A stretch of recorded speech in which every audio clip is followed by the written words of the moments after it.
Ladies, I'm going to begin this interview directed towards Yael. So Yael, to Hello. what extent do the choices and the decisions that you make in this world flow from the example that you learned at home? And in addition to that, were these values that were taught or modeled to you? And in your opinion, as a young person, and all of the other mothers are listening, which is a more effective approach in parenting, telling your kids or modeling for them? So let me just break it down again. Your choices, your decisions, the things and the ways that you work in the world, how much flowed from what you learned at home, and how is it taught to you? So I grew up in an Orthodox home, and all the values that I saw in all my childhood in two ways, or that I saw my parents, how they act and how they're going in their life, or when I did the mistakes that I learned from them, and when I didn't listen to them. Yes, so they taught me the main thing is if you want something, if you want to get something, you need to work hard to get it. It's not just gonna come. You'll work hard and you'll get it. That's how I saw them. They're working hard to get what they want. And when I was in fourth grade, I started like to swim in a swimming team. Mm-hmm. And I felt it on me. If you'll work hard, you'll get what you want. It's not just gonna come to you. You'll work hard and you'll get it. And I did, I get it. And I did my best. And then in one point when I grew up, I came in conflict that my world of my belief, I got conflict with the swim life that I love, that I worked hard to get what my dream. Uh-huh. And in one point I stand up and I said, what will I do now? Should I continue work hard and get to get my dream? Or should I stop and say, you're a religious girl and you can't continue with this dream that you always dreamed? And another value that I got from my parents here is they told me what they think. They gave me the choice in my hand. I have the choice. They told me what they think, but they didn't told me what should I do. And I think about it alone. And I understand that it's not to my belief. How do I go? And then I stayed in the swimming world. I teach swim, and also I worked hard to get it. But the big values that I get from them is to work hard to get what you need and what you want, and it doesn't need to go with your beliefs. You could go with it. Wow. Yes. Well, I'm going to say, as a mother to your mother, Minister Yankelevich, that is nachas.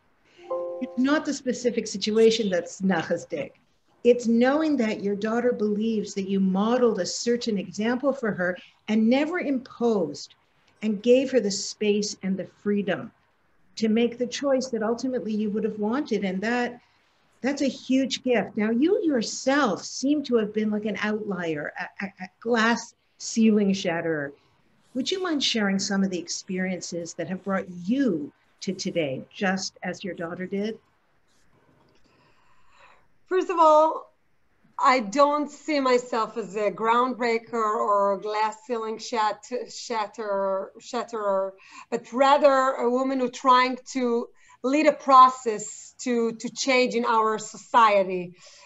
I want to share with you significant experiences that influences my passion. But I just want to tell you that Yael, she's very tznuah, she's very humble. She's not saying that she was in the end, because her decision about the swimming pool. Yeah, I will speak about myself, but I just want to say that she decided to leave the swimming. So they called her from Binget in Israel and they wanted her to teach. She was the youngest teacher, madrichim, in the teams in Israel, because she was so professional and good. But this is, you see, when a person have a good decision and he believes in his decision, in the end, everything settled down in the right place. Okay, but I'll tell you about my experience. Please. So the first experience is witnessing my father's experience as a professional actor in Israel. My father was an actor. He was a very talented actor who found great joy from his work. He loved it. However, when my family became more religious, so my father had to choose between his passion and his faith. It's a little bit the same story. So Yael maybe heard these stories a lot through her childhood.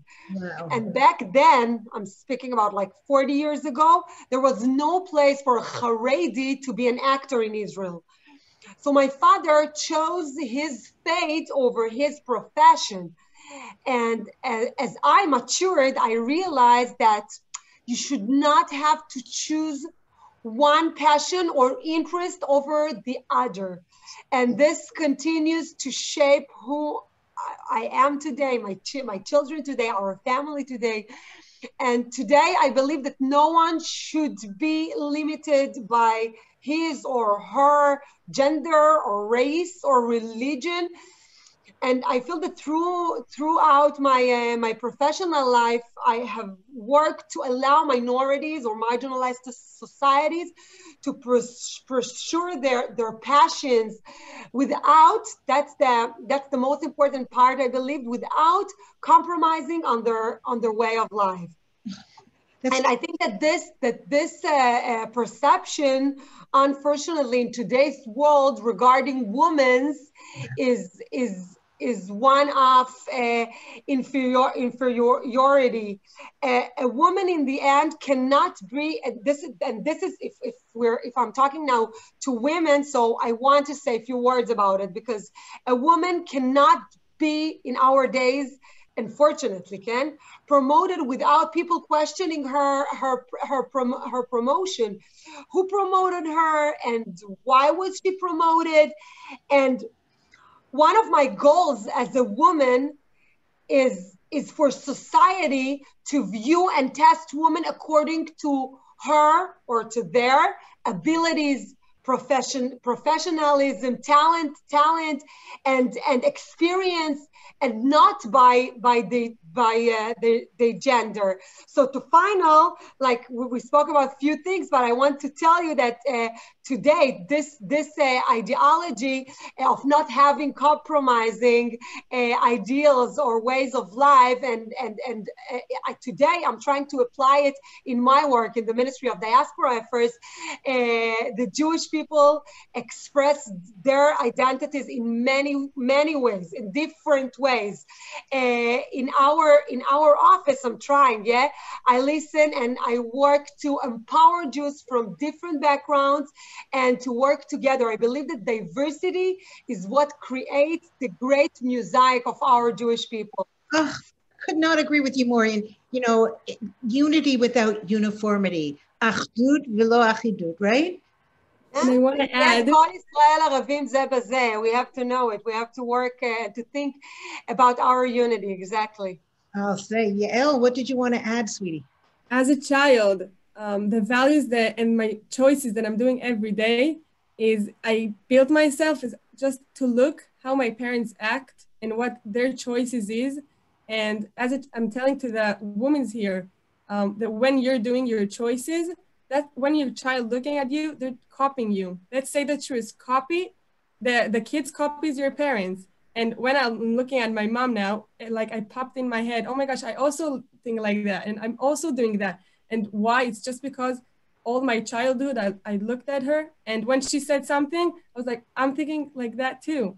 And I'm telling it to all the parents here. That and clearly your mother heard her father's message as well, walking in each other's footsteps. The Shinshanim program is like wildly successful around the world. And the Jewish Federation of Greater Atlanta is such a proud partner in making this happen. What do you hope will be the greatest benefits of this program, both for the diaspora community and for the Shinshanim themselves? Let's start with you, Minister, and then Yael, I'd like to hear what you have to say. I just want to tell you before from the last conversation, okay. I want to tell you that Yael, it seems like easy and she saw her parents. I want to tell you that we had a very complicated time. It was not easy because I had my decision and we had hard time because it was complex, and not easy process. It was not easy process for the Haredi community. It was hard time for the Haredi community to accept a woman that's going into politics. It was also not easy, by the way, for the general society. They also were not used to seeing such woman in this position, and it was not easy even for the kids. So I want to tell you that she's very brave, and she said, but we had our complicated time, a challenging time. Let's say that it was a challenging time, and I'm proud of my family and of my kids that they stood behind me even in the hard times. It was not so easy all the time. Okay, so you asked me, I have so many things to tell you about this issue, but you asked me about Shinshinim. So I tell you, the Shinshinim program is a wonderful initiative of the Jewish agency that connects young Israelis with the Jewish communities abroad. Jewish unity in the end starts with building real professional relationship. In the end, there is a sentence that says it's all about people. So I want to tell you that it's a wonderful program, and to tell you a few words about if we want to connect to the ministry. So I want to tell you that we are working to create more opportunities and platform for Jewish people around the world to interact and to build friendships. And the Shinshinim are a perfect example of this mission. They are a living bridge within the Jewish world between the Israelis and the Jewish that live in the diaspora. So I want to say that I am extremely proud of Yael for her brave decision to go on this shlichut, even though it is considered unusual and not well accepted in the Haredi society. Despite this, she was not afraid to make this decision, believing in the end she is a very strong person, and I think that she believed that it was the right thing to do for the Jewish people, and she decided to do it. But in the end, she's the first Haredi Shinshinit to go abroad, and to me, she's a true pioneer and a glass ceiling shatterer. Yael, by the way, Yael, her friends, and all of the incredible shlichim around the world, they bring energy and new ideas to the Jewish community in the world Jewry, and I want to tell you that no less important, the Shinshinim experience Jewish life outside of Israel. This is an opportunity that most Israelis do not have, and in the end, I believe when the Shinshinim and the Shlichim, when they come back, so in the end, when they turn to Israel, they doing the Shlichut in Israel back, because they're connecting as just as they bring Israel to the Jewish community. When they return back to Israel, they bring world Jewry back to Israel, and they share the beauty and the diversity of the Jewish life outside of Israel. They help to create a great sense of appreciation and responsibility for world Jewry within Israeli society. Wow. And Yael, do you feel, as your mother is explaining, do you feel that responsibility? Do you feel that pressure? And what have you learned that you feel like personally you're going to be able to bring back to your home? In the beginning, I thought, I'm Jew, I'm Israeli, Jew in America and Jew in Europe, everyone, we're all the same, we're Jews. What's so different between us? And when I came, I saw how in one hand, we're so different from each other. And in the other hand, how we're so similar and how the Judaism is so strong and big.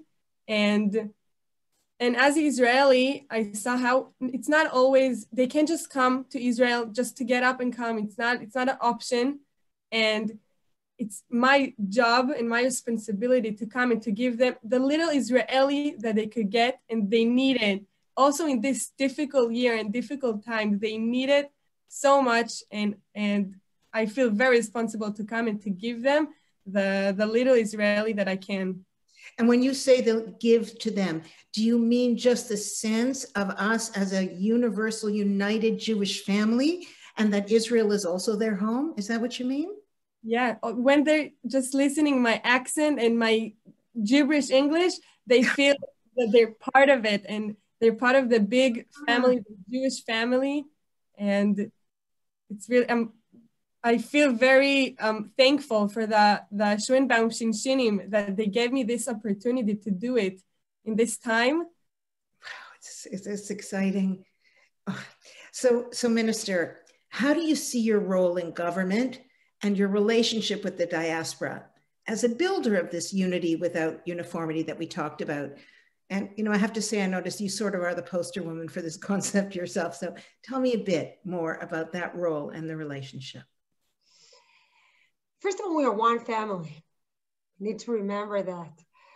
And I see the Jewish people as one unified family. We have always to remember what we are not 7 million that live in Israel and 8 million that live outside of Israel. Unity does not require uniformity. And we have to remember that. In fact, Jewish unity and Jewish diversity go hand in hand. This is my belief. I'm working on my life in this mission. When each member of the Jewish people brings their unique story and identity into the conversation, it creates a richer and stronger Jewish world. The Jewish people share more than a tradition. We share common values and destiny, which imply a mutual responsibility to each other. My position allows me to find opportunities to connect all Jews and create new ways for a mutual dialogue. We're trying to do it. We're working very hard on it. Of course, we can debate and argue. It's fine. It's okay. I always say, as my kids, my 5 kids, my beloved kids, when they sit, Yael, she's smiling. When we sit in the Shulchan Shabbat, in Shabbos table, they fighting, they argue. Each one has his opinion. Baruch Hashem, each one of them has his solid opinion. But in the end, after they're arguing, they're getting up, they kiss each other, they love each other, they're brothers and sisters. Why are you smiling? Yeah, אתם תמיד מתחבקים בסוף. So I'm saying it's okay to debate, it's okay to argue, but that first requires agreeing to sit down and see one another. As someone who is part of different worlds, I understand that our diversity is the great power of the Jewish people. And this is why we are moving forward the government bill, by the way, calling for the state of Israel to seek consultation with world Jewry on matters regarding the greater Jewish people. This transforms the relationship between us to become a more mutual conversation. And I would like to say that we as Jewish women have a unique role in building unity and strengthen Jewish identity. We have the ability to create Shalom Bayit, not only among our families, but also within all of Israel. This is why are we so proud of our partnership with Momentum, with your beautiful organization, by building new bridges of friendship and cooperation. All of you are taking an activity role, is shaping the future of the Jewish world. So I hope that we'll continue the cooperation and we'll build the relationship and the cooperation. As I know, and I see my daughter now, she's looking at me and she's saying, Ima, die, stop. Nachon? I know her. I have to tell you that, you see, this is unity without uniformity. Uniformity that we all have different accents and live in different places. Unity that our daughters all give us that look. We know that look. Okay, my last question for both of you. It's almost Hanukkah. So, it seems to me that some of the unsung heroines that we don't think about, like Yehudit, and the Jewish women through Tanakh, through our history, who have played as major role models in doing what has to be done. If both of you, Yael, for the 18-year-old to the young women out there from, say, teenage years all the way through their 20s, and you minister to everybody across the board, what do you want to tell the Jewish woman so that she can access her inner Yehudit, her inner hero, and be the change she wants to see in the world? Yeah. I want to give you the honor. I think that we need, first of all, to listen, to see ourselves loving each other, understanding each other, to look at our children, to look at our families, and to know that, first of all, everything is okay. It's okay, again, to argue. It's okay to debate, but in the end, we are one family. We have to be strong. We have to love each other, to understand each other, and everything, Be'ezrat Hashem, will be fine. Just to be together, me'uchadim, and to understand each other, להבין, to talk, to have a good conversation. A mother can do that. A mother facilitates that, that's for sure. How blessed are we in the diaspora that a mother of 5 who understands the dynamic of unity without uniformity is making a difference. And you personally, in my opinion, represent what the world needs from Israel and what Israel needs from the world. And Yael, tell me, what would you like the young people? I'll tell you, all the mothers here, just be there for your kids in the happy and the sad and the annoying and the everything. Just be there and show them that you're here, and in the good, in the not good. That's it. I love you so much. I miss you so much. You need to come back to Israel. Don't worry. No. Stay there. Do your shlichut. Be the best. I know that you're doing the best you can. be שליחה טובה. באמת, אנחנו מחזקים אותך ואנחנו איתך, and we love you so much. We miss you a lot. It's not easy, but we know that you will do your best, and we give you all the chizukim, and we miss you. 2 seconds, I'm starting to cry. Am I the only one crying? Oh my goodness. No, I'm starting now. Okay. It's very hard. It's Corona time. It's hard to come to visit her, but I really know that she's doing well and she's doing good. And she's giving her light. She's she has a lot of awe. She has a lot of light. So I'm very happy that other people will enjoy her. And we're just waiting here to see her back. אנחנו אוהבים אותך, יפה שלי, מתוקה שלי. We want to thank you, both of you, for sharing your hearts, your wisdom, your souls, your intellect, everything about you. It should be good. You should see each other soon. And we should continue to gain from your profound wisdom. Thank you. Thank you so much. Thank you very, very much, all of you. בהצלחה, and enjoy her. תהנו ממנה. Bye. Thank you very, very much. בהצלחה, יעלוש. Thank you. Thank you very much. Thank you.